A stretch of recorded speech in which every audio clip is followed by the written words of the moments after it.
¿Podrías contarnos, antes de empezar a hablar sobre la biomecánica de carrera, cuál es tu trayectoria profesional, dónde empezaste, te formaste y tus estudios y un poco que hables sobre tu tesis doctoral? Genial. Nada, bueno, yo vengo del mundo del atletismo, es decir, soy un amante y sigo siendo un amante del atletismo y eso me empezó a generar esa inquietud por el mundo de la preparación física en general. He estado en muchos tipos de deportes, desde el mundo del fútbol, desde el mundo clínico como fisioterapeuta también, que soy fisioterapeuta, aparte de graduado en Ciencia de la Actividad Física. Y bueno, he estado en diferentes deportes, he estado muchos años ligado al equipo nacional de atletismo como fisioterapeuta y yendo a diferentes campeonatos donde pudiendo asistir y ayudar a los deportistas y hasta llegar al proyecto Olimpia, gracias, como comentábamos antes, a Ángel Basas en parte, que en paz descanse, pues pude acceder a este tipo de contextos donde el alto rendimiento está presente, podemos trabajar con deportistas amateur de alto nivel con lesiones muy complejas y nos ha permitido a través de la tecnología poder hacer tratamientos, creo que innovadores, diferentes y que un poco intentan cambiar el paradigma de lo que venía siendo la fisioterapia, que era más allá de una camilla, ¿no? de ese tipo de paradigma. Y actualmente, dentro de la Clínica Olimpia, ¿qué hacéis? O sea, ¿en qué os centráis? ¿Más en fuerza, en biomecánica de carrera, planificación del entrenamiento? ¿Cuál es tu especialidad dentro de este trabajo? Pues mira, pues nosotros tenemos un departamento recién creado que empezamos en junio, que es el departamento de rendimiento y redactación deportiva, donde tenemos pacientes ya en fases subagudas, donde ya han empezado a correr o empiezan a moverse después de una lesión de rodilla o una lesión tendinosa o una lesión de cualquier tipo. Sobre todo estamos muy especializados en miembro inferior. Y bueno, lo que valoramos mucho es la capacidad que tienen las personas de aplicar fuerza, de tener un buen rango de movimiento, de qué capacidades tisulares tiene su tejido. Y si al final eso es lo que nos da es una respuesta de cómo ir a hilar más fino en esa lesión. Es decir, al final no es solo como tengo dolor, no tengo dolor, sí, eso es importante, por supuesto, tengo inflamación, no tengo inflamación, tengo dolor, pero quiero saber cómo se activa tu cuádriceps, cómo se activa tu isquio, cómo condiciona esa activación a tus patrones de movimiento o a tu deporte. Y al final ahí planificar unas estrategias que mejoren el rendimiento, mejoren la lesión, mejoren el dolor y que sobre todo el deportista crezca dentro de ese departamento. Vale, vámonos a la biomecánica de carrera y me gustaría que nos centrásemos en corredores. Vale. Dentro de la técnica de carrera, por ejemplo, de un corredor, vamos a empezar por amateur, ¿cuáles son las deficiencias más grandes que veis y qué test soléis hacer para diagnosticar estas deficiencias que pueden o llevar a lesión, entiendo, o perjudicar el rendimiento?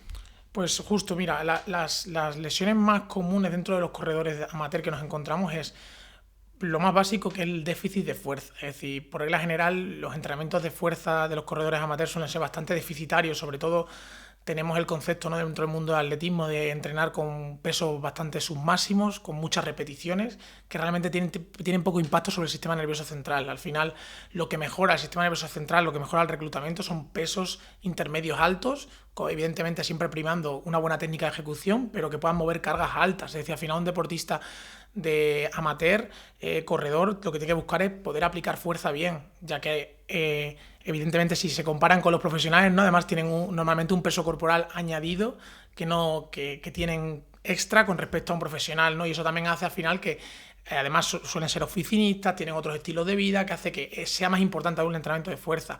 Y luego los errores más comunes en cuanto a técnica que nos encontramos es sobre todo la falta de capacidad por esa fuerza de extender cadera y por tanto entrar mucho de talón. Son deportistas que entran mucho de talón, que al final esas fuerzas de reacción del suelo cuando impactan con el suelo, pues al final todas esas fuerzas se disipan mal. Tenemos luego problemas de tendinopatía de rodilla, cintilla iliotibial, problemas como periostitis tibiales, problemas de cadera, de columna, que realmente se deben principalmente porque no disipamos bien la fuerza en cada zancada.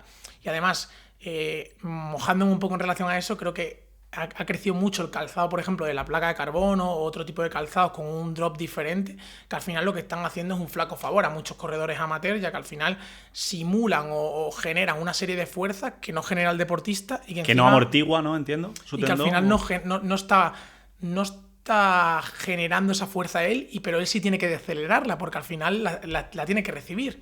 Entonces, todo eso son los aspectos más importantes que nos encontramos en cuanto a las lesiones en corredores. ¿Cómo debería de caer el pie en el suelo? Si el si tuviéramos el talón de la mano como el talón y este fuese un pie, ¿cómo debería caer y cómo suele caer el deportista que suele llegar a tu consulta con este tipo de lesiones? Pues mira, pues como tendría que realmente ideal caer, realmente es una pisada de medio pie. Siempre suele decir que la pisada del pie debería estar cerca de la pelvis, es decir, normalmente el problema es que entran de talón y la pelvis entra muy posteriorizada. Entonces lo que tendría que buscar es que la pelvis esté vertical y que el apoyo sea de medio pie. Suelen entrar siempre con cierta supinación, necesitamos que el pie prone, es decir, siempre se ha demonizado muchísimo la pronación. Siempre hemos dicho, no, es que el pie plano, el pie prono. Sí, bueno, depende de la cantidad de pronación que tenga, es buena o mala. Es decir, necesitamos pronación y necesitamos que nuestro pie prone para propulsarnos. Al final nosotros, como te comentaba, entramos de supinación, pronamos y necesitamos despegar por nuestro dedo gordo y volver a supinar para empujar. De tal manera que lo que necesitamos es primero ver a cámara lenta cuando corre cómo es ese gesto del pie, si entra de supinación, si entra ya directamente en pronación y no hace ningún tipo de empuje con el dedo gordo, si va con mucha rotación externa del pie. Otra cosa que nos encontramos muy común es que las personas tienen mucha rotación externa de tibia por las posiciones en la silla, por las posiciones caminando, por malas mecánicas ya simplemente andando, y corriendo lo que hacen es que no usan nada su dedo gordo. Y el dedo gordo, para que te hagas una idea, siempre cuando hablamos de trípode plantar, tenemos el 50% del peso en el calcáneo, el 35% en nuestro dedo gordo y un 15% en el meñique. Es decir, si el 35% del peso no está en nuestro dedo gordo, ¿dónde está? Pues ahí es donde vienen también problemas en el meñique. En el meñique justo se inserta el tendón de los peroneos, fracturas por estrés del meñique. Si has llegado hasta aquí, seguramente seas un apasionado del rendimiento deportivo y del entrenamiento. Pau Fradera, Manolo Jiménez o Antonio Serrano ya han confiado en Vida Elite Academy y quieren compartir los aprendizajes de toda una vida de experiencia entrenando atletas y de nutriéndose de la evidencia científica contigo. Si quieres acceder a Vida Elite Academy, simplemente en el enlace que hay aquí abajo del vídeo tienes que cliquear y ya puedes acceder a la página web. Así que, sin más dilación, seguimos grabando. Pues todo ese tipo de lesiones que son tan comunes en estos corredores por malas mecánicas de la pisada, por supuesto. Si te duele el quinto meta, pueden ir por ahí los tiros que no empujan. Si te duele el quinto meta, yo siempre digo que cuando te duele una zona ósea, lo primero es para. Y valora realmente con tu equipo médico, con tu fisioterapeuta, con tu médico de familia, de lo que tengas acceso, valora de dónde viene el dolor. Porque un edema óseo es un problema que nos encontramos mucho en el mundo del alto rendimiento también, en el mundo amateur, y realmente es una lesión, perdona la palabra, puñetera, porque realmente lo que hace es que atrasa mucho todos los procesos. Es decir, los edemas óseos pueden retrasar una recuperación hasta 6 meses y no pueden meter impacto durante 6 meses. Eso para un deportista, ya sea amateur o profesional, estamos hechos para movernos y somos muchos de nosotros adictos al movimiento porque nos gusta movernos, ¿no? Tener a una persona parada 6 meses por un edema óseo, por habernos pasado de carga, por habernos pasado de volumen de kilómetros, va en contra, evidentemente, de la salud del corredor. ¿Cómo corriges estos déficits técnicos? ¿Con técnica o con fuerza? Y bueno, y ahora profundizamos un poco más. Pues mira, pues creo que la respuesta sería las dos, porque creo que la fuerza condiciona la técnica. Es decir, creo que si tú tienes un tríceps sural bueno, un glúteo mayor que hace una buena retroversión de pelvis y te empuja hacia adelante y te permite extender tu cadera.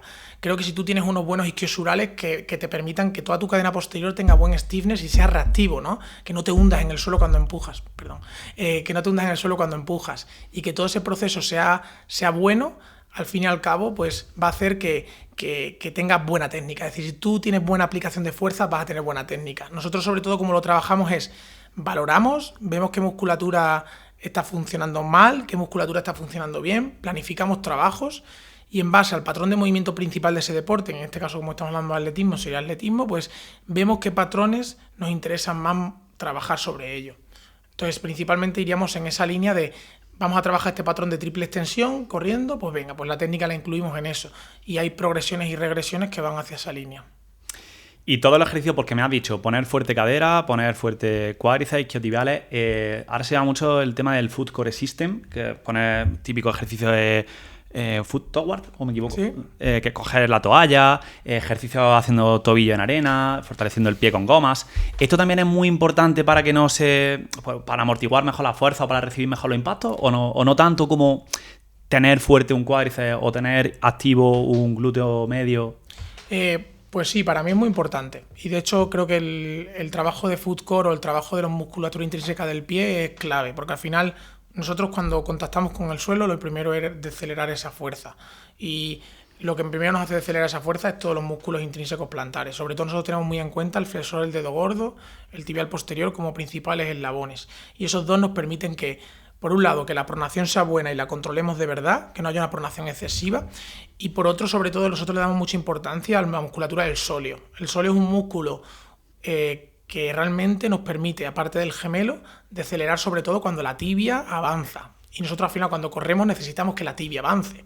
Entonces cuando nosotros entramos con Gel Strike, que es como le llamamos a esas mecánicas de entrar de talón, no usamos el sóleo. Entonces nosotros necesitamos entrar de media planta, que nuestra tibia avance y que todo ese foot core system que comentabas pues decelere esa fuerza. Y ahí es donde realmente protegemos a la rodilla, protegemos a la cintilla iliotibial, protegemos al tendón rotuliano, protegemos a la cadera, a la lumbar.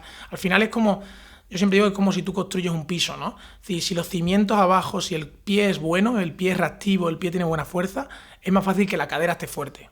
Pero no nos pongamos a hacer solo cuádriceps e isquios sin tener en cuenta cómo funciona el pie. Si tú fueses corredor, ¿sigues corriendo tú, por cierto? Sí. Me sigue gustando. Al final, yo siempre digo que el atletismo, como te comentaba, es mi pasión y aunque sea de otra manera, ¿no? Más ociosa, más pues por tener también rato con amigos y por seguir estando vinculado a competir. Al final, yo creo que los que estamos en este mundo nos gusta competir. Totalmente. Y aunque sea contra nosotros mismos, pero sí, sigo corriendo. ¿Y qué prefieres? Si pudieras elegir, ¿vale? Igual la pregunta es un poco absurda, pero te la quiero hacer. ¿Qué prefieres? ¿Tener muchísima fuerza y poca técnica?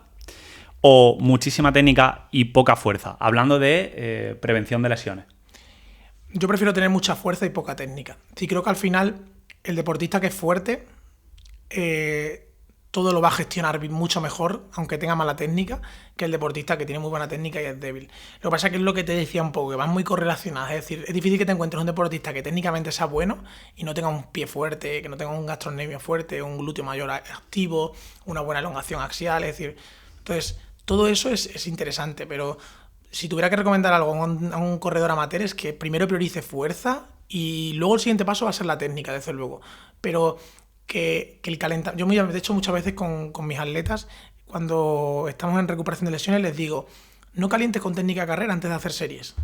Haz un trabajo de fuerza de 20 minutos. ¿No? Muchas veces tenemos como la asociación, ¿no?, de que voy a entrenar fuerza, tengo que estar 1 hora y media en el gimnasio, ¿no?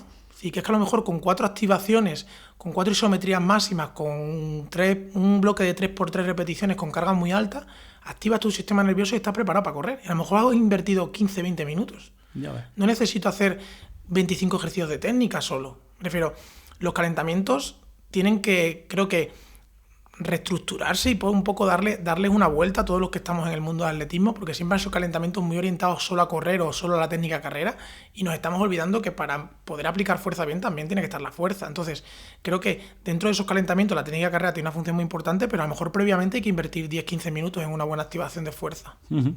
Viste, no sé si fue la Maratón de Valencia, subieron imágenes de un corredor que iba totalmente pronado y corría con los pies así y pisaba, y aún así muy buena marca.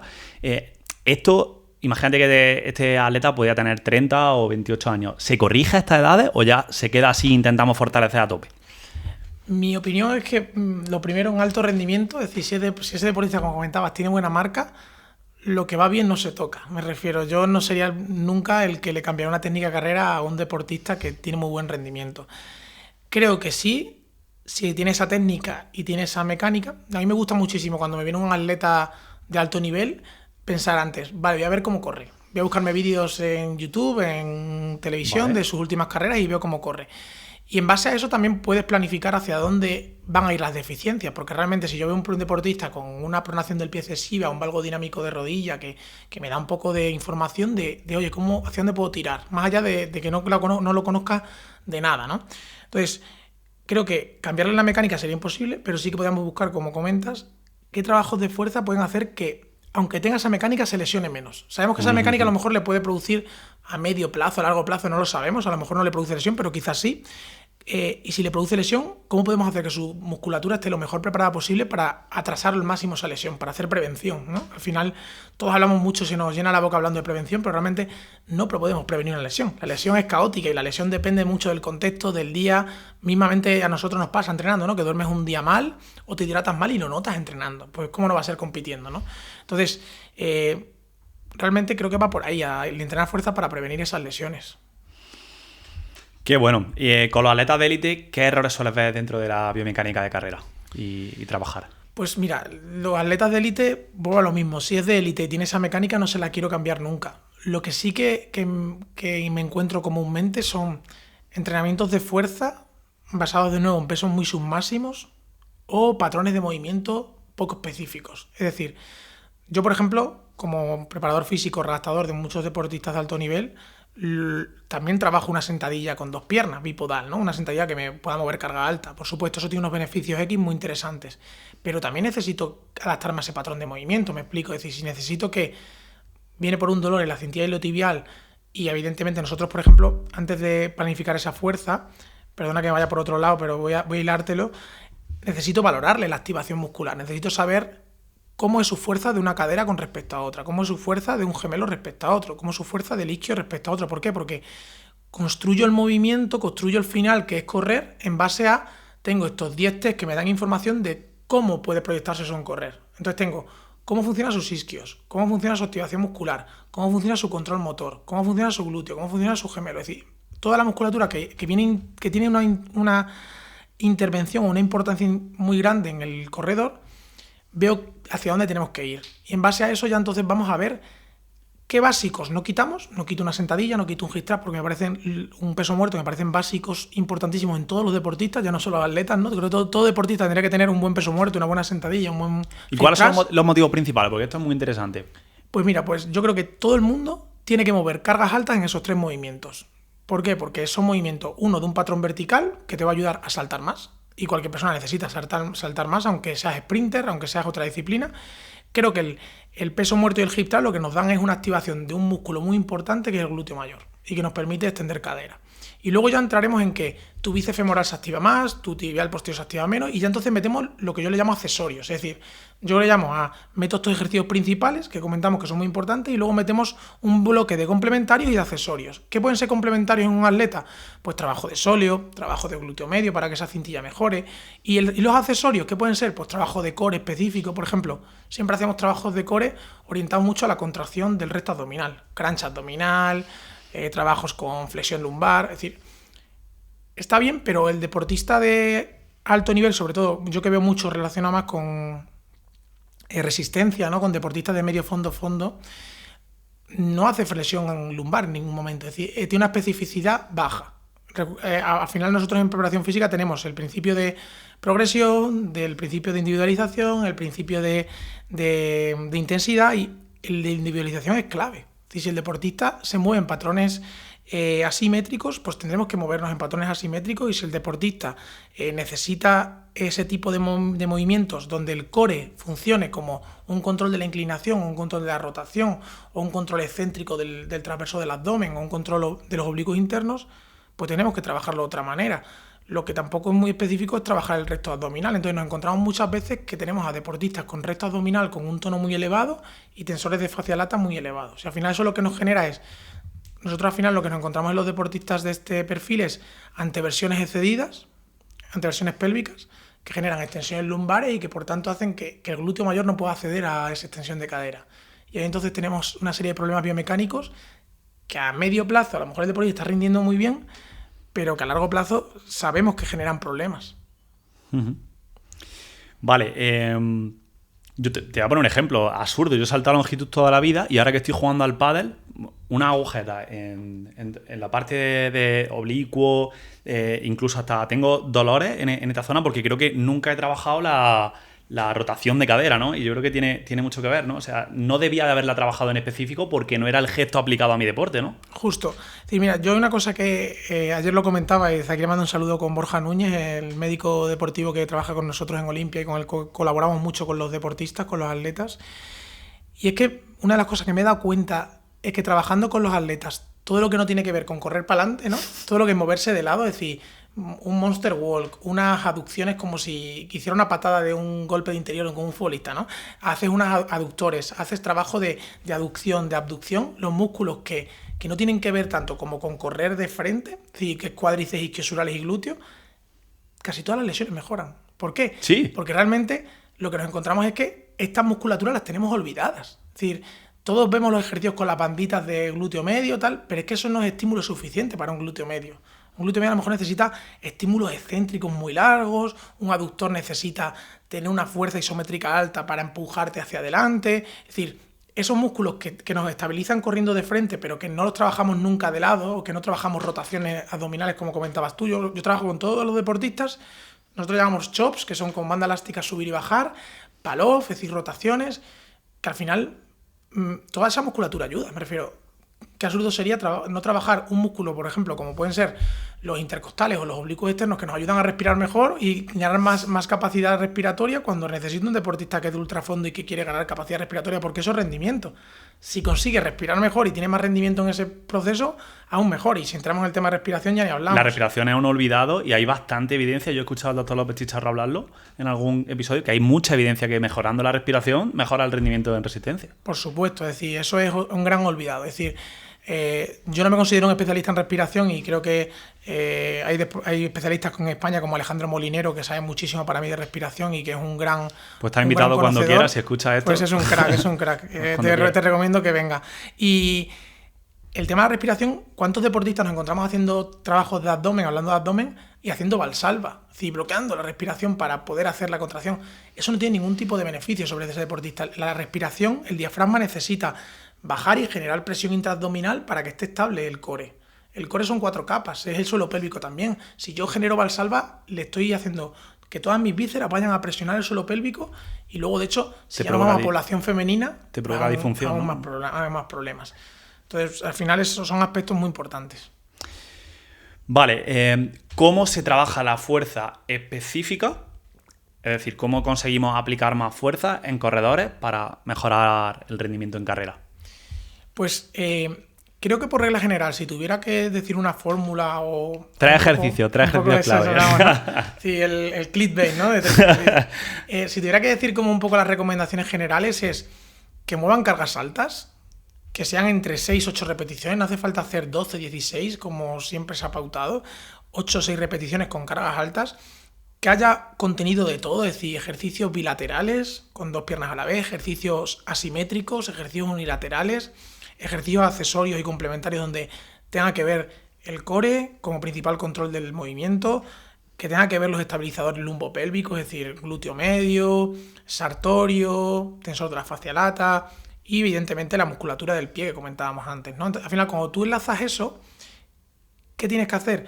Para mí me voy de lo inespecífico, una sentadilla para mi corredor de 10.000 no es específico, pero me va a llevar a ganar fuerza en cuádriceps y en extensión de cadera para llevármelo a lo específico, que es lo siguiente que quiero, que es, ahora me vas a hacer un trabajo de un split que te vas a ir a una pared a hacer triple extensión.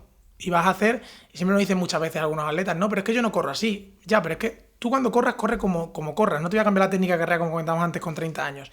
Pero en el gimnasio hay que moverse hacia donde queremos movernos y aplicar fuerza bien. Y eso conlleva a extender cadera, a elongación axial, a aplicar bien fuerza del pie. Es decir, el gimnasio tiene que ser un espacio que, además, otra recomendación es, no hace falta entrenar 1 hora gimnasio. Es decir, creo que es un error el típico día de, no, pues hoy, sobre todo los fondistas se ve mucho, ¿no? De, no, pues hoy es gimnasio y un poco de rodaje, porque parece que el gimnasio tiene que ocupar 1 hora y media, ¿no? Es decir, que a lo mejor lo que hay que hacer son microdosis de 25 minutos, 30 minutos, pero 3 días. Total. Y cuando estamos en periodo de competición, tenemos que meter mucho volumen de carrera, por supuesto. Es decir, estamos compitiendo en correr y tenemos que correr, pero a lo mejor con 20 minutos, 3 días, aunque estemos compitiendo, es que es beneficioso para nuestra salud muscular y para prevenir lesiones cuando estamos en épocas de mucho volumen de kilometraje, preparando una maratón, preparando un Ironman, preparando un 1500. Es decir, te necesitamos aplicar fuerza y aplicarla bien y planificar la fuerza, que eso también es importante. No solo pensar en, bueno, pues ya como ha dicho Nacho, siempre 3x8, ¿no? El cuerpo se adapta. Si tú haces siempre 3x8, a largo plazo eso no va a mejorar. Tienes que variar cargas, tienes que progresar cargas, individualizarlo. Y ahí creo que los que nos dedicamos a este mundo, los profesionales, pues estamos para ayudar a la gente. Yo nunca recomendaría ahora con el crecimiento de ChatGPT o todo este tipo de... que la gente se autopaute por ChatGPT un trabajo de fuerza. Es decir, para mí es un error. Para mí creo que el valor que tiene una planificación de fuerza no es una tabla de ejercicios. No son, estos 6 ejercicios que funcionan. No. Es que lo que yo me encuentro, para que tú te hagas una idea, es que pacientes con problemas en la cintura iliotibial, que es muy común en los corredores, que creo que la incidencia es de un 35%, sobre todo los corredores. Imagínate 5 ejercicios para 3 diferentes deportistas, me encuentro que activan diferente cada uno. Es decir, entonces, un ejercicio que dices, no, es muy bueno para el glúteo medio, es bueno para ti, a lo mejor para este no, para mí tampoco. Entonces, individualizarlo es clave. Y ahí creo que, gracias a Dios, creo que el crecimiento de la tecnología está haciendo que los fisioterapeutas y redactadores podamos acceder a, ahora puedo conocer cómo se activa tu glúteo medio y puedo acceder a que realmente, ahora sí que sé qué 3 ejercicios son buenos para ti. Porque antes yo sabía que estos 12 son buenos, pero ahora sé los 3 que mejor te van. Y ahí es donde soy eficiente. Y ahí es donde te digo, pues estos 3, antes del entrenamiento de 5 por 1500 en la pista, los haces. Antes del ejercicio de técnica de carrera. Pero no hagas solo la técnica, haz antes la activación previa. La individualización es lo más importante y esto es lo malo que lo hablábamos antes de la entrevista que tienen las redes sociales, ¿no? Que queremos dar 3 tips a todo el mundo y como perfectamente has explicado no debe ser así. Me llama mucha atención que has investigado, Nacho, mucho en isometría y eso hace 5 años que ni se veía. Yo ahora veo mucha gente en redes sociales a 90 grados de sentadilla empujando a tope y no consigo entender. Me encantaría que me explicases por qué se hace y qué objetivo tenemos. Pues mira, el mundo de la isometría viene creciendo mucho, como tú bien dices, creo que de 4 o 5 años para acá. El mundo de la isometría crece principalmente porque la contracción isométrica siempre se ha asociado a cuando estás lesionado, a cuando tienes dolor, como vale, contraen isométrico y parece que es una contracción segura, que evidentemente lo es, por eso es muy positivo el uso de la isometría, porque es una contracción segura, ¿no? Al final todo el mundo puede coger un rack, bloquearlo y empujar. Es diferente a que yo te diga, no todo el mundo puede coger una barra con 120 kilos y hace una sentadilla. Entonces, como es segura, ese es el primer principio por el cual crece tanto la isometría. El segundo principio, te diría que está empezando a verse los beneficios que tiene la isometría que antes no se veían tanto. Es decir, la isometría lo bueno que tiene es que tú dentro de un espectro de isometría, yo puedo hacer que la isometría sea hacia empujar, es decir, yo puedo coger un rack y empujar, pero también te puedo poner 200 kilos y que tú aguantes en isométrico, y eso tiene componentes diferentes. El empujar va a mejorar sobre todo tus capacidades máximas, más concéntricas, es decir, más de subir, ¿no? De extender el músculo. Vale. Si hablamos de una sentadilla, de subir a sentadilla, y el aguantar va a tener un componente más excéntrico, es decir, va a ser mejor sobre los tendones, sobre el alargamiento muscular, sobre problemas de elongación, y entonces, dentro de un mismo espectro que sería quedarme sin movimiento, ¿no? Como si una isometría, tenemos diferentes efectos dentro de la isometría. Y además tenemos diferentes intensidades, porque yo te puedo coger una barra con 40 kilos y que la aguantes y que tú digas, bueno, aquí puedo estar 5 minutos. Perfecto. Pues vas a hacer entonces, si es un 40% de tu máxima, imagínate que tú tienes 100 kilos de máxima en sentadilla. Pues te voy a poner 40 kilos y vas a hacer 5 veces 35 segundos. ¿Eso qué beneficio va a tener? Sobre todo, mejoras en la capacidad excéntrica, mejoras en el reclutamiento motor, accedes más a las fibras tipo 2, por ejemplo, en deportistas de fondo, el problema que tienen que son, evidentemente, usuarios de la fibra tipo 1. El deportista de fondo no accede a la fibra tipo 2. Pues a lo mejor isometrías largas hace que esos deportistas puedan llegar a las fibras tipo 2 sin tener que poner 200 kilos. Ostras. Al igual que una isometría máxima.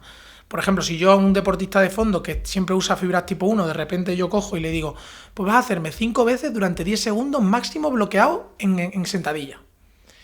Estoy consiguiendo que en una contracción segura, y si es máxima, estoy consiguiendo que acceda a la fibra tipo 2. Y a la fibra tipo 2 lo que me asegura, en consecuencia, es que estoy accediendo al sistema nervioso. Y el sistema nervioso tiene una capacidad muy potente, que es mejoras rápidas. Es el único sistema que dentro del mundo del entrenamiento mejora en 2 semanas. Es decir, la hipertrofia ya sabemos que mínimo son 8 semanas, adaptaciones tisulares mínimo 12 semanas, y son más a largo plazo, ¿no? Pero sabemos que el sistema nervioso a los 14 días se está adaptando. Y está ya generando. Entonces, puedo ver cambios a corto plazo. Entonces, eso es interesante. ¿Y qué me va a dar también la isometría? Sobre todo hablando un poco y volviendo, porque para mí es muy importante eso, creo que transmitirlo aquí, porque el tema de los calentamientos, que a lo mejor mi deportista puede hacer 5 por 10 segundos, no le fatigo, porque una isometría a 10 segundos no le va a llegar a fatigar para poder hacer luego 5 por 2000, y estoy activando su musculatura. Entonces, lo bueno de la isometría es, activo vías neurales, recluto fibras tipo 2 y encima tiene poca fatiga. Ostras. Entonces, puedo conseguir cosas que no podría conseguir con una barra con 200 kilos. Nosotros, de hecho, una de las formas que accedemos también a valorar al deportista para poder entender cómo es su capacidad es valorando la fuerza isométrica máxima. Nosotros valoramos fuerza isométrica máxima de todos los grupos musculares, desde gemelo, sóleo, cuádriceps en diferentes ángulos, isquio en diferentes ángulos, glúteo mayor, glúteo medio, aductor. ¿Puede ser que haya visto a Jorge Gutiérrez hacerlo hace poco? Sí, En el estudio que estaba haciendo con los chicos de Aerox. Jorge Gutiérrez, por ejemplo, de los chicos de Airo, está haciendo si no me equivoco, y Jorge aquí me puede corregir, es un Isometric Mid-Type Pull, que es una contracción máxima isométrica donde ven la capacidad de fuerza máxima bilateral, un movimiento bilateral que está muy contrastado. ¿Por qué? Porque ese estudio de ese tipo de test, hay una gran cantidad de muestras. Es decir, ese test es fácil de reproducir en todo el mundo y entonces todo el mundo va a poder estandarizarse su fuerza relativa. Por ejemplo, eso es muy interesante también, el tema de la fuerza relativa. Entonces, bueno, sí, el Mid-Type Pull es un test isométrico máximo interesante y esa es una de las maneras con la cual testarlo. Pero nosotros hacemos mucho las contracciones unilaterales, sobre todo en deportistas, porque al final los deportistas se mueven unilateralmente. Aparte de bilaterales, que son muy interesantes, ¿no? Que nos dan otras cosas, pero nosotros intentamos mostrar un poco las asimetrías, porque muchas veces las lesiones, las consecuencias que tienen son sobre qué diferencia tiene mi pierna lesionada a día de hoy por el proceso de dolor que llevo o por la discapacidad que me ha generado esta lesión con respecto a la pierna sana, porque esa es un poco la guía para saber hacia dónde está el problema. Tanto en fuerza como en activación muscular. Eso es. Joder, ¿esto cómo lo valoras? Pues mira, lo valoramos normalmente con dinamómetros que nos dicen la cantidad. Yo valoro una fuerza de presión manual, que es esta taza. Yo hago la fuerza máxima para apretar mi mano. Y entonces esto me dice la cantidad de newtons que yo hago, de kilos, ¿no? Yo hago 20 kilos de fuerza máxima. Pero ahora quiero saber de estos 20 kilos cuánta cantidad de microvoltios manda mi sistema nervioso a mi músculo flexor palmar, que cierra mi mano. Entonces, yo puedo ver si, por ejemplo, imagínate, los dos tienen 20 kilos de fuerza, las dos manos. Vale. Pero esta genera 100 microvoltios de activación y esta genera 200. ¿Qué me está diciendo? Que esta con 100 es rentable, es económica. Si yo sí quiero mantener esta contracción durante mucho tiempo y esta tiene 200 microvoltios y esta 100, yo sé que esta tarde o temprano se va a fatigar antes, porque está mandando mucha actividad electromiográfica. O que tiene un tono exacerbado. Me explico, es decir, imagínate, típico músculo que todos sentimos a veces contracturado, ¿no? Gemelos. Pues a lo mejor el tono del gemelo, que tengas sensación de contractura, agujetas, dolor, sí, llámale como quiera, porque esa palabra también para mí me parece que es bastante compleja, porque el tema de las contracturas, ya explicárselo a los pacientes muchas veces es difícil, pero si notas ese músculo con un tono más alto, quizás no sea lo voy a relajar y le doy un masaje.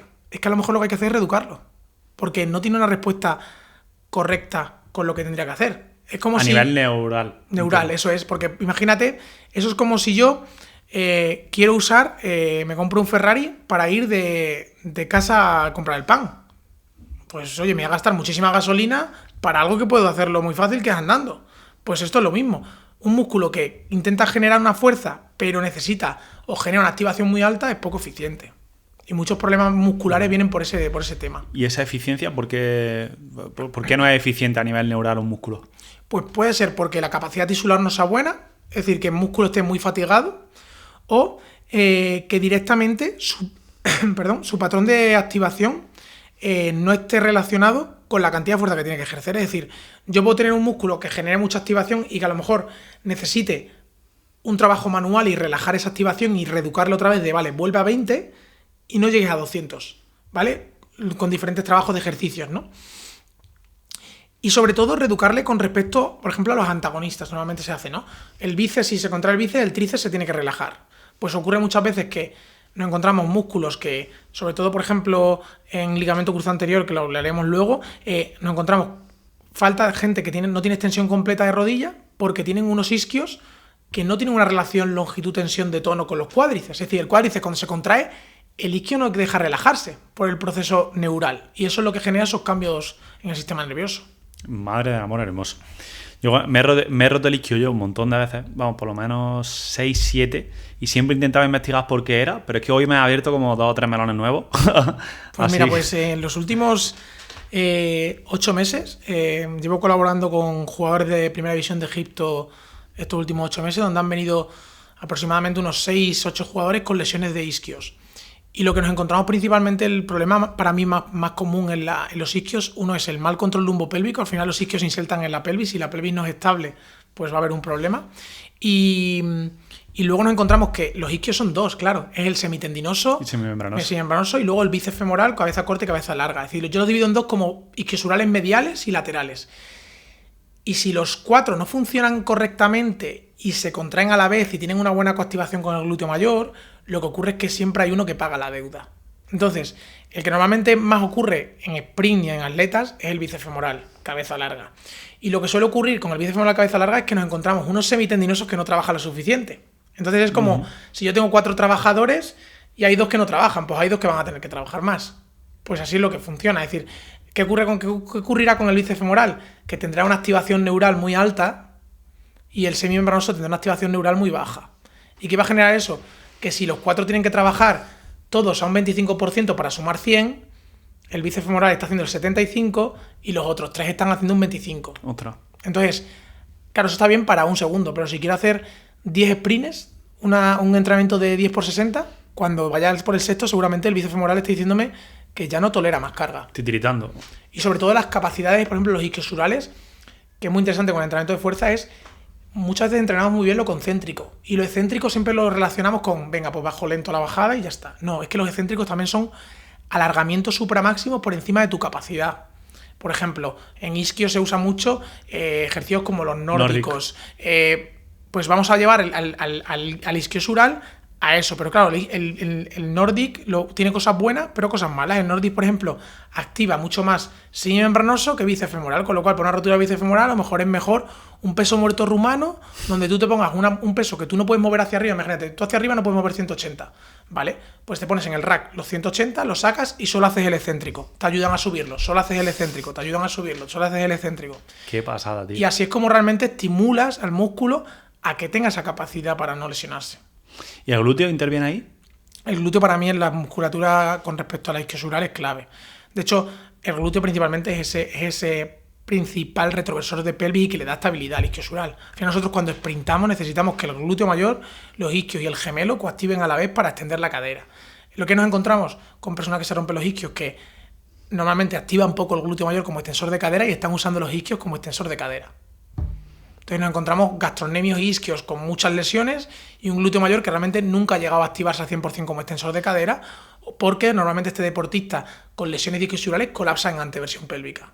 Entonces tiene mucha anteversión pélvica, tiene mucha hiperlordosis lumbar y eso genera que toda esa cadena funcione mal. Trabajar un hip thrust con máxima extensión de cadera y en isométrico, igual... Eso es, por ejemplo, eso le llamamos nosotros posiciones de alargamiento. Es decir, por ejemplo, anclas el talón lejos con poquita flexión de rodilla, es decir, muy poquita, solo 20 grados, y te colocas ahí en isometría larga. ¿Eso qué va a hacer? Que tu glúteo mayor mantenga la pelvis en retro, que tus isquiosurales estén elongados y entonces ahí coactivas muy bien. Qué bueno. El problema es cuando, por ejemplo, metemos un hip thrust con mucha carga y la persona está todo el rato en retroversión, en anteversión, perdón. Todo el rato en anteversión, ¿qué está haciendo? Pues todo lo está haciendo con los isquios.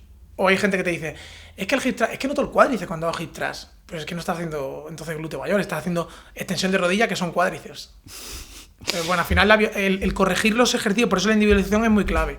Porque yo te puedo decir, glúteo mayor y hip thrust. Ya, pero ¿cómo haces el hip thrust? ¿Cómo colocas tus pies? ¿Cómo empujas? ¿Cómo colocas la pelvis? Condiciona todo, el resultado. Totalmente. Vale, vamos a abrir otro melón antes de irnos al ligamento cruzado anterior, que creo que es tu especialidad, ¿no? Dentro de... Sí. Bueno, aunque hoy me está dando aquí una masterclass, especialidades creo que tienes muchas. Pliometría. Vemos a saltadores de altura, velocistas de 100, hacer un drop jump, tirarse de un cajón de 40 centímetros y saltar una valla para trabajar la máxima velocidad ahí de ejecución de fuerza en el suelo, ¿no? Pero no vemos a fonderos o maratonianos de 42K o incluso gente que corre un Ironman trabajar mucho la pliometría, ¿no? Pues mira, bajo mi punto de vista, creo que la pliometría es un básico dentro del entrenamiento de fuerza. Hablando de entrenamiento de fuerza, hablábamos de esos básicos, ¿no? Que era la sentadilla, el peso muerto y el hip thrust, por ejemplo, ¿no? Para mí la pliometría tiene una cabida muy importante ahí.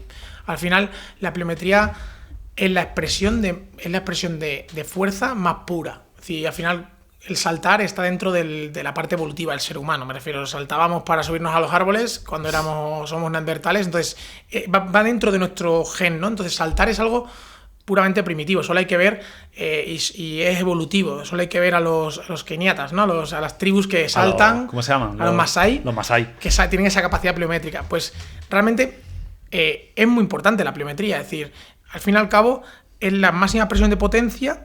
Y eso que comentas, que se ve mucho en saltadores y en 100, porque realmente son deportes o especialidades, donde sí que valoran la potencia, en el deportista de fondo no se valora la potencia. Y ese es el problema. Para mí, un deportista de fondo tiene que tener una capacidad pliométrica buenísima. Y tiene que intentar... Nosotros le damos mucho valor al RSI, que se llama la capacidad reactiva, ¿no? El índice de capacidad reactiva. Ese RSI, nosotros en atletas de fondo también, cuando les valoro, digo, intenta el mínimo tiempo de contacto en el suelo. Como dicen los americanos, ¿no? De flor y lava, es decir, rápido. Es decir, me da igual que luego corras los 42K. Aquí, rápido. Y aquí, fuerte. Y esa capacidad pliométrica, en parte, previene muchísimas lesiones. El tendón necesita capacidad pliométrica. Correr es pliometría.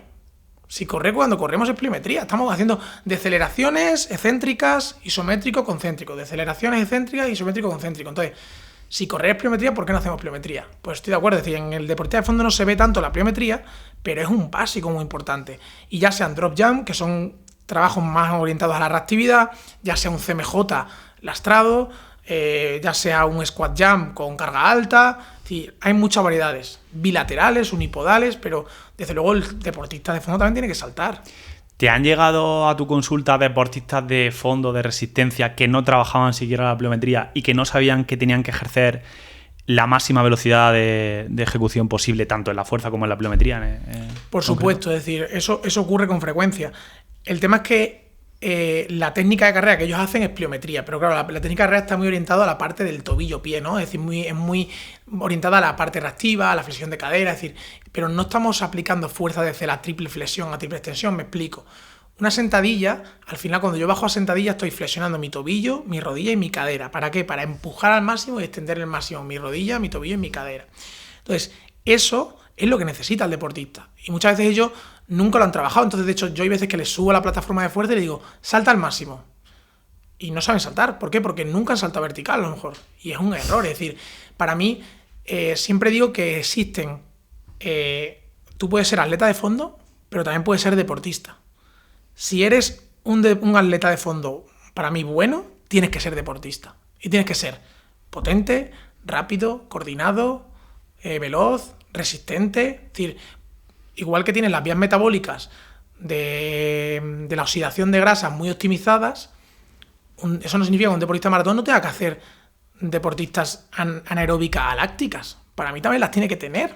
Es que necesita tener capacidad de fosforilizar su ATP, de generar todo ese proceso. Es decir, por eso yo creo que hay una diferencia importante entre yo soy atleta de fondo, o soy atleta de medio fondo, o soy deportista. Y ser deportista conlleva a tener todas las capacidades básicas al máximo nivel, porque realmente eso te va a mejorar tu rendimiento. Es decir, pensaba muchas veces que, y también me ocurre, lo hablaba antes contigo, la creencia de, no es que a ver si voy a ganar masa muscular. Yo muchas veces de broma les digo, mira, para que ganes masa muscular, es decir, lo primero que tendrías que hacer es dejar de correr y empezar a cambiar tu estilo de vida por completo. Es decir, tú estás con una predominancia de fibras tipo 1 espectacular. Lo que tenemos que intentar es que las fibras tipo 2 que tienes, que el porcentaje es muy bajo, estén ahí, porque las necesitas, porque se te va... Tienes una perturbación en un campeonato de cross y se te va el tobillo, necesitas que tus peroneos sean rápidos, necesitas que tu isquio sea rápido, necesitas que apliques fuerza de verdad. Ya verán, y aunque se coma 4 gramos de proteína por kilo de peso, va a ganar masa muscular. Entonces, al final necesitas moverse rápido y eso y que muevan cargas altas no va a ir a la hipertrofia, al revés, es que va a ir a las vías neurales. Totalmente. Vámonos al ligamento cruzado anterior. Tengo por aquí apuntado que he consultado en ChatGPT, espero que me estén dando datos reales. Si no, algún experto que haya por aquí escuchando de esquí alpino, por favor que me comente si esto es real. 2013, Lindsey Vonn, que es la referente mundial, que se ha hecho ahora muy viral porque se ha vuelto a romper el ligamento cruzado anterior y la han operado ahora 3 veces en 3 días. Está la pobre fastidiadilla. En 2013, caída en el mundial. Ahí ya se rompe por primera vez el ligamento cruzado anterior. 2014, vuelve a competir con molestias, inestabilidad e inflamación. 2016, se vuelve a caer fuerte, nueva lesión seria de rodilla. Creo que tiene una prótesis. Ahora me dirá si está un poco más puesto que en su lesión, me comentará. 2018-2019 se vuelve a repetir, a lesionar, se repiten las lesiones y vuelve a tener desgaste. Problemas del cartílago y degeneración, que esto ya entiendo que es un poco más grave que todo el tema del ligamento cruzado solamente, ¿no? 2026 decide retirarse con 41 años y vuelve a romperse el ligamento cruzado anterior. Me gustaría saber cómo se hace esa rehabilitación y cómo ves este caso en el que, bueno, ha buscado un poco casi lo imposible y ha competido prácticamente sabiendo a lo que podía arriesgarse, ¿no? Pues bueno, lo primero es que tú me has actualizado el caso porque yo no sabía su historial. Es decir, y ahora sabiendo su historial me parece un proceso aún más complejo. Es decir, creo que lo primero que hay que poner en contexto es que un deportista de alto rendimiento siempre quiere competir. Entonces, ahora se está juzgando a una persona como imprudente o como una mala decisión el haber competido. Creo que no es una mala decisión y creo que cualquier persona que hemos estado en el alto rendimiento y que sabemos lo que es el alto rendimiento, hubiéramos apoyado que compita. Y yo a lo mejor yo diré a la gente, no, pues eres un insensato. Yo como fisioterapeuta, si voy a estar en su equipo técnico, si yo le veo entrenar bien y veo que el proceso va bien, hubiéramos ido a competir. Porque al final el deportista está hecho para competir. Entonces ellos no ven otra cosa más allá porque es su vida. Entonces creo que juzgar eso, que se está viendo mucho en redes sociales, creo que es un error. Y luego, en base a su historial deportivo, para que tú te hagas una idea, yo en consulta veo deportistas de todos los perfiles, de competidores olímpicos de taekwondo, olímpicos de hockey, hierba, de balonmano, de mucha multitud de deportes, de fútbol, de todo. Y muchos de ellos tienen hasta 3 lesiones de ligamento cruzado anterior. Es decir, tener una lesión de ligamento cruzado anterior, el problema que tiene principalmente, como has comentado en su historial, es que tiene un índice de recaída muy alto, ¿vale? Hasta hace relativamente poco, unos 6-8 años, la creencia del por qué las recaídas era más por factores biomecánicos. Es decir, se creía que el factor biomecánico era muy importante. Es decir, que la persona tenga un valgo de rodilla o que las mujeres, por ejemplo, tengan un ángulo Q más alto, hace que se rompan más los ligamentos cruzados anteriores. Eso antes se creía mucho, ahora ya se entiende, pero no se considera un factor importante. Es decir, a día de hoy lo que se está viendo es que el ligamento cruzado anterior tiene una función estabilizadora sobre la rodilla, pero lo que se está viendo es que el ligamento cruzado anterior dentro tiene una cantidad de mecanorreceptores muy altas, ¿vale? Mecanorreceptores, para que tú te hagas una idea, son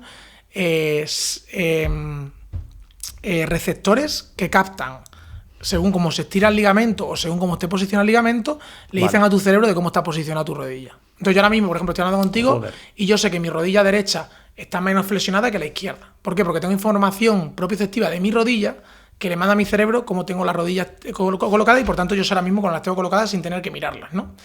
Pues esa información, cuando ocurre esa lesión, se genera una disrupción, es decir, se rompe. Entonces, claro, el problema principal de las lesiones del ligamento cruzado anterior y de la recaída va porque siempre nos hemos centrado en tengo un cuádriceps fuerte, tengo un glúteo fuerte, tengo la rodilla fuerte. Sí, vale, que la tenga fuerte es muy importante. Pero el problema es que nos estamos olvidando de que el ligamento cruzado anterior informa mucho al sistema nervioso de cómo está posicionado. Entonces, lo que se ve de hecho en algunos vídeos, que a lo mejor me equivoco yo, pero creo que están en redes sociales, es que ella, cuando va moviéndose dentro del esquí en los entrenamientos previos, ella evita poner peso en su pierna lesionada. Entonces, eso condiciona. ¿Por qué? Yo siempre digo que el ligamento cruzado es como si yo tengo 2 calles, ¿no? Mi pierna sana es una calle iluminada y mi pierna lesionada es una calle sin luz. ¿Por dónde voy a ir a casa? Seguramente por la iluminada. Entonces voy a ir siempre con mucho más carga en la pierna contraria. De hecho, lo más común en los ligamentos cruzados anterior, si yo me opero la pierna izquierda, lo más común es romperte la contralateral. ¡Ostras! Por todas las mecánicas compensatorias que generas a nivel mecánico. Entonces, eso es uno de los problemas principales. Las mecánicas de movimiento que se alteran, pero no porque la rodilla que esté lesionada esté floja, me refiero de fuerza o no tenga capacidad, sino porque realmente la capacidad propioceptiva se está viendo que hasta 4 años después de la lesión todavía está con alteraciones. Entonces ahí es un poco el proceso que estamos viendo y hacia donde yo creo que en parte el problema de Elise Ibón no es que no estuviera fuerte, que no estuviera estable, que ella no tuviera miedo, no. El problema es que no tienes ligamento y no tienes el informador que te dice cómo está posicionada tu rodilla. Pero realmente sí que se puede competir sin ligamento cruzado anterior. Depende del deporte, sí, depende del deporte, no te diría. Me refiero, los deportes donde incluye el cambio de dirección, ahora hay muchos protocolos que también usan, por ejemplo, una férula que inmoviliza la rodilla en ciertos grados para juntar más los 2 extremos del ligamento cruzado anterior. Depende del tipo de ruptura también, pero bueno, lo juntan, ¿no? Y entonces durante 3 meses estás inmovilizado y se está viendo resultados de que cicatriza el ligamento sin operación. El problema del ligamento cruzado anterior es que como no cicatriza, porque el líquido sinovial no permite a las plaquetas acceder a esa curación, es quirúrgico sí o sí. Entonces, el problema principal es, uno, qué percepción tiene el individuo de inestabilidad, y en base a la percepción de inestabilidad que tenga, entonces vemos qué tipo de deporte hace, si necesita de esa estabilidad y qué rendimiento necesita. ¿Por qué? Porque según eso ya se tomará la decisión de operarse o no, ¿vale? Pero mi experiencia personal, habiendo visto en estos últimos 4 o 5 años gran cantidad de deportistas y amateur y profesionales de coligación de ligamento cruzado anterior, es que realmente la operación a largo plazo es lo más adecuado. ¿Por qué? Porque el no operarse, el hacer un tratamiento conservador, estamos viendo a largo plazo mucha más artrosis, afectando al cartílago, afectando al hueso, afectando a cosas mucho más complejas de tratar que no solo el ligamento. Y estamos viendo además deportistas que tienen ciertos episodios de nuevo de inestabilidad. Es decir, deportistas que se ha roto un cruzado y te dice, hace 2 meses se me volvió a ir la rodilla en un partido de tenis con un amigo y jugando al pádel el otro día se me volvió a ir. Eso te dice que no es estable, que por tanto a lo mejor la mejor decisión a largo plazo sea el quirófano. Otra cosa es el corto plazo. Y ahí hay otras opciones, pero desde luego deportes donde incluya cambio de dirección, movimientos rotacionales, para mí la cirugía es algo muy importante. Imprescindible, te diría. Yo siempre digo que la gente siempre da mucho valor a la función del fisioterapeuta, pero yo tengo la suerte de trabajar con doctores como Manuel Leyer, César Flores y traumatólogos que operan la rodilla fantásticamente, y una buena operación de rodilla hace que los fisioterapeutas podamos trabajar bien. Una no operación de rodilla o una mala operación de rodilla condiciona el resultado de la fisioterapia. Al final nosotros estamos condicionados por lo que se haga previamente. Y para mí es muy importante rodearte de un buen equipo de traumatólogos, por supuesto. Qué bueno, Nacho. Creo, no sé cuánto tiempo llevamos grabando, aproximadamente 1 hora. O sea, creo que hemos grabado en 1 hora lo que se podría dar en 4, ¿verdad? O sea, yo creo que sí, hemos hablado bastante. Lo van a tener que poner a 0,7 por, ¿sabes? Me da 1,5. Total, porque joder, hemos tocado muchas cosas y la verdad que te agradezco el aporte de valor que acabas de hacer, porque ha sido brutal. Vamos, de los mejores capítulos, te lo digo ya. Joder, muchísimas gracias. En cuanto a aporte de valor, ha sido increíble, tío. Y bueno, pues me gustaría saber dónde te ves dentro de 5 o 10 años, si te sigues viendo en la Clínica Olimpia o... Bueno, es decir, ¿cuál es tu proyección? Yo lo primero que siempre digo, yo me veo siempre cerca del deportista. Es decir, sea donde sea, siempre voy a estar seguro que cerca de deportistas con lesiones, porque es lo que más me apasiona, y ayudando a los deportistas que cuando están en situaciones con lesiones siempre digo que cuando el deportista está lesionado nadie se acuerda de él. El deportista solo se acuerdan cuando gana o cuando está bien. Y a mí me gusta estar cerca de ellos cuando están lesionados, porque ahí es donde realmente le aportamos valor humano y le tenemos que dar valor al deportista. El deportista que pone de su parte por recuperarse es clave. Y a mí me gustaría estar dentro de este tiempo ahí, ¿no? De estos 5 años. Y luego, evidentemente, pues con mi pareja, que este año me caso. Enhorabuena. Y ojalá con hijos y muy feliz. Y sobre todo, pues como siempre, ojalá, si tengo la misma pasión que a día de hoy por mi trabajo, estaré disfrutando. Así que seguro que sí. Se nota. Qué alegría ver a la gente apasionada y que se dedica a lo que le gusta. Justo ayer lo hablaba yo también con mi pareja. Que no hay nadie que te comunique. No sé, aquí, Ana, ¿quién fue la que fue anoche de Masterchef Ana Millán, no. Samantha. Hablaba de la cocina, tío, con una alegría, cómo se notaba que hablaba de lo que le gustaba, ¿no? Y bueno, te agradezco porque se nota el valor que aporta en la comunicación y me alegro mucho por ti también. Muchas gracias, de verdad. Para mí, de nuevo, gracias por gente como tú, que lucháis por que estos espacios de compartir se den, hablamos antes de la dificultad muchas veces de poder tener estos proyectos y la inversión de tiempo y personal y económica que tienen estos proyectos, pero por proyectos así, al fin y al cabo, la gente se puede nutrir de manera gratuita, de información súper valiosa. Y que yo, cuando me preguntaste, oye, Nacho, ¿conoces el podcast? Claro que lo conozco porque era usuario. Y la realidad es que pues aportáis muchísimo valor y gracias por contar conmigo. Muchas gracias, tío. Un placer. Gracias.